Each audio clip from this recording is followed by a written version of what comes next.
In this edition we're going to look at the missing element from our system, that of energy management.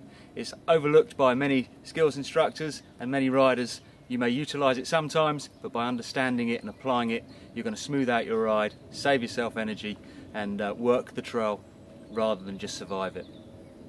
As your bike rolls along over uneven terrain, it hits rocks and roots and bumps, it fills the bike with energy. What you do with that energy and how you resolve that issue will dramatically affect the way you ride. That energy will either throw you and the bike around, or if managed correctly, can be turned into flow, speed and velocity. As with all of the elements, they're interlinked. Energy management is affected by numerous other elements within the system. We're going to look at how the personal elements of you and your equipment, the psychological elements and the physical elements, the other physical elements, can apply to help create a better state of energy management for you to manage the energy more successfully and to enjoy your ride far more. Starting with your equipment, this can have a dramatic effect on how well you manage energy coming into the bike. From the very basics of tyre pressure, suspension setup, saddle height and lever position can all affect how well you manage energy. Thinking about tyres, if your tyres are running at 60-70 psi, they're going to bounce off every rock and root on the trail. You're not managing energy, you're being affected by it pretty negatively.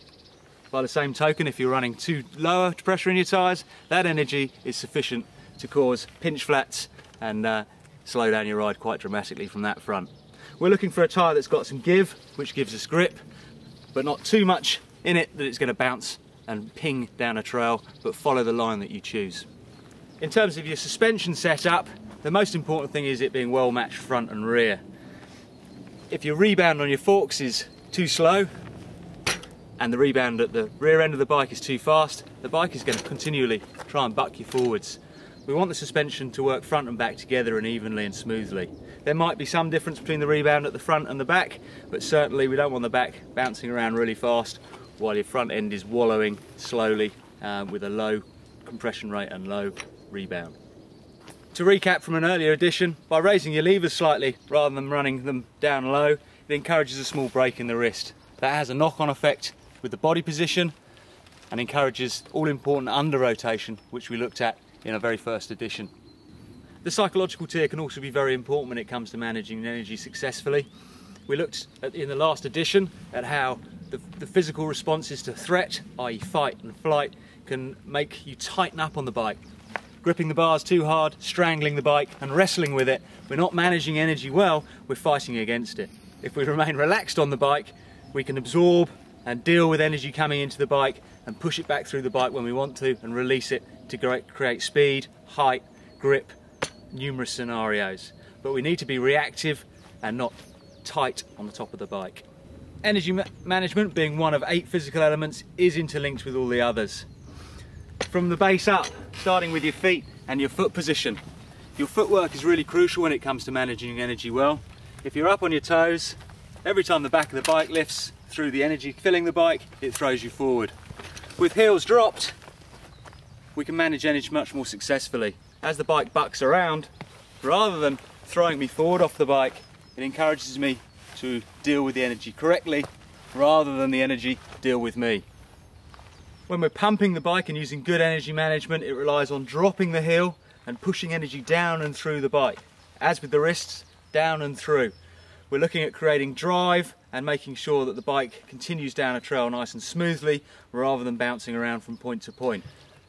With my foot on the pedal and a dropped heel, I can start to drive energy through the bike. The more I drop my heel and the more rapidly I drop and push through, the more rapidly I can apply the energy and thrust the bike forward.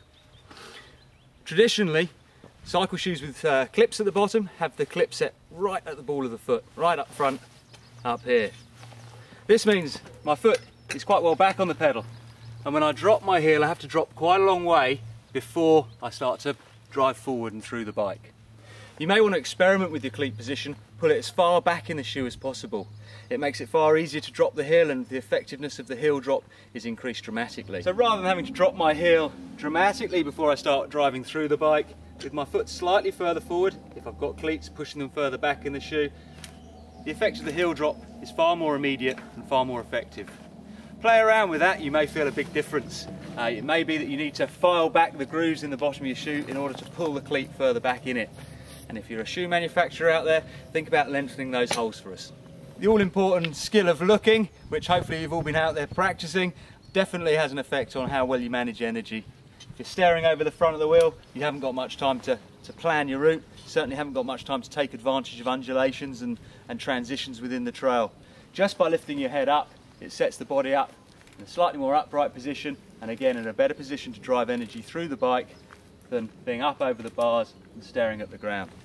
In terms of body position, we need to be ready to move around the bike. We need to be ready for action, ready to change our position, to weight and unweight the bike, pump the bike through sections and unweight the bike for other sections. This requires plenty of free movement around the bike, nothing too jerky, nice and smooth.